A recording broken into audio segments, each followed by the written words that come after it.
Bonjour à tous, bienvenue dans cette vidéo dans laquelle je vais vous partager ma plus grande insécurité pendant ce voyage que j'ai entamé pendant 4 ans.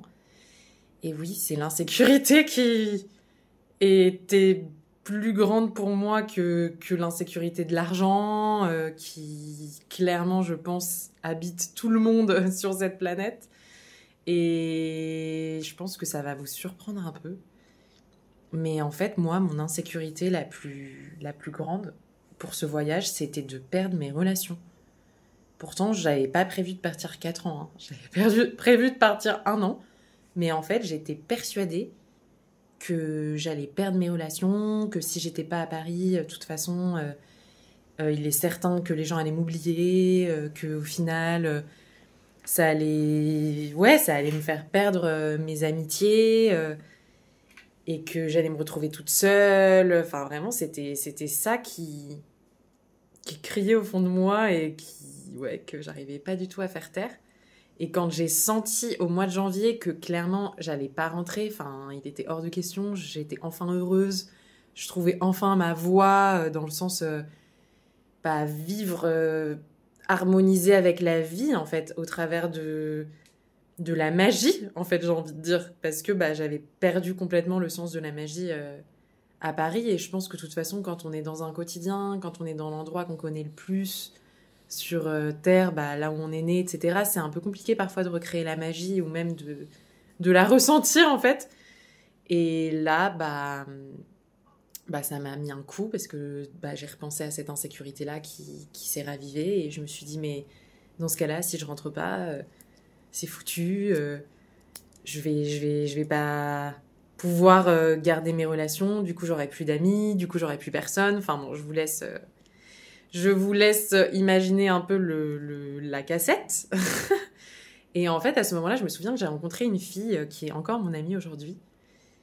Et, et j'en avais parlé avec elle. En tout cas, elle avait déjà fait un voyage en Inde. Elle est un petit peu plus âgée que moi, de quelques années. Et elle avait déjà fait un long voyage, etc. Et donc j'avais parlé avec elle de ses relations et on avait discuté et ça m'avait fait du bien. Et c'est rigolo parce qu'à ce moment-là aussi, j'avais rencontré une amie, enfin une amie, une fille à qui on a beaucoup parlé, etc. Et on est devenues copines hyper vite. Et en fait, c'était la sosie de mon amie proche à Paris. Enfin, ce qui était absolument excellent parce qu'elles étaient vraiment sosies. Et le pire, c'est qu'elle était aussi de Paris. Donc j'ai trouvé ça assez fou. Je me suis dit, ouais, ok, là, l'univers, je pense qu'il est en train de me dire, t'inquiète, enfin, l'univers est infini, tu vas en avoir d'autres, des amis déjà. Et en plus, enfin, reste ouverte en fait à être surprise quelque part. Et, et en fait, moi, ce que j'ai envie de dire surtout sur ce sujet, en tout cas pour toutes les personnes qui peuvent avoir cette insécurité vraiment de se dire mais en fait j'ai pas envie de me choisir parce qu'en fait il ne s'agit que de ça, j'ai pas envie de faire ce qui est le plus important pour moi parce que j'ai peur de perdre les gens que j'aime, de pas être présent pour les gens que j'aime. Il y a des peurs aussi, si je pars en voyage et que mes parents ils meurent pendant que je suis pas là, je m'en voudrais toute ma vie.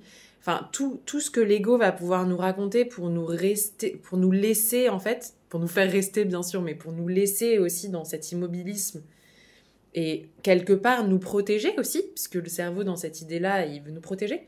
Ne bouge pas, n'y va pas. Tu risquerais de mourir et c'est des mécanismes de survie en fait.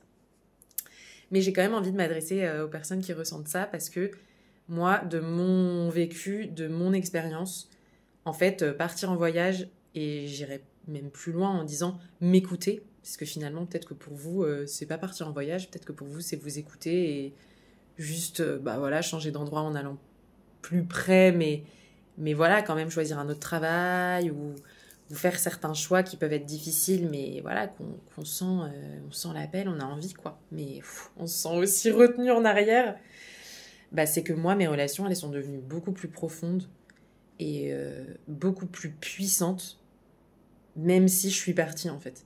Et ça m'a même permis de me rendre compte à quel point mes amis proches, etc., c'était ma famille, quoi. Enfin, il y a vraiment quelque chose qui s'est soudé. Et je sais que ça se serait pas soudé de cette manière-là si j'étais pas partie. Parce que finalement, je voyais aussi mes relations par le prisme de l'abandon, c'est-à-dire de devoir m'abandonner moi-même quelque part pour que les relations tiennent, ou en tout cas devoir ne pas m'écouter, donc me rejeter aussi dans certains besoins que j'ai pour prioriser les besoins des autres, sinon ils vont pas m'aimer, voilà, c'est des choses qui peuvent être très inconscientes, hein. Mais c'est des comportements qu'on peut avoir et qui nous rendent très très malheureux et qui vont confirmer aussi des croyances qui sont fausses, que si je suis pas en train de m'effacer, les relations que j'ai, elles ne vont pas tenir. Alors que en fait, l'amour, il est beaucoup plus profond. En tout cas, quand on a des vraies connexions avec les gens, il est certain que les relations ne s'effacent pas avec un voyage, quand bien même il dure 4 ans. Enfin, moi, à cette heure-ci, je suis pas rentrée. Enfin, je veux dire, à un moment donné, je suis rentrée, mais j'en parlerai parce que c'était pas prévu et voilà, je sais même pas payer tous mes billets pour rentrer en France et j'ai fait l'aller-retour et bref. On en parlera, mais en fait, sinon, à part ça, je suis pas rentrée du tout. Et en plus, bah voilà, c'était pas rentré définitivement et j'ai été carrément à droite à gauche en France, donc pas nécessairement qu'à Paris. Et pourtant, mes relations, elles sont toujours les mêmes et elles sont même d'autant plus solides en fait.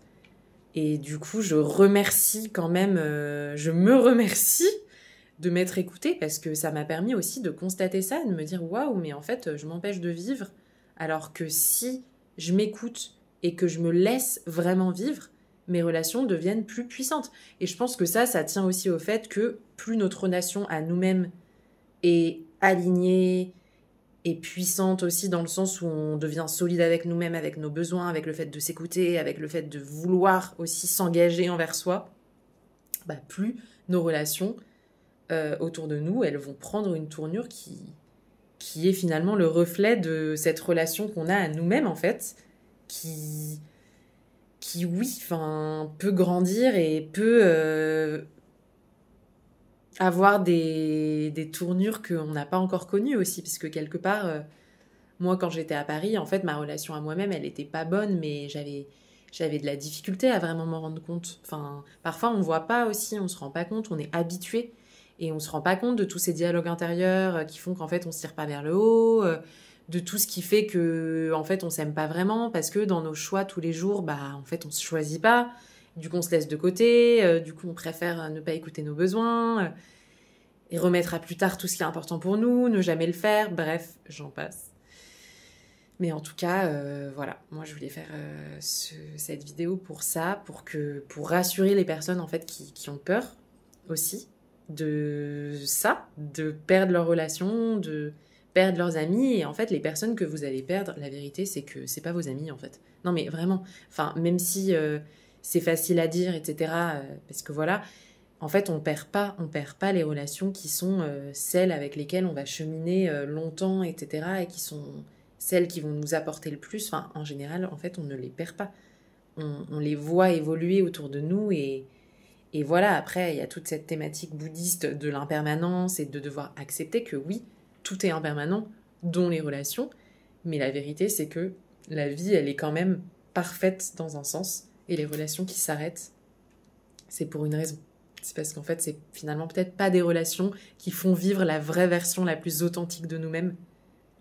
Et peut-être qu'on le voit pas toujours sur le coup, mais en tout cas, ça devient une libération après. De se dire, waouh, en fait, je me suis tellement trahie dans cette relation, je me suis tellement accrochée. Et pourquoi au final, quoi?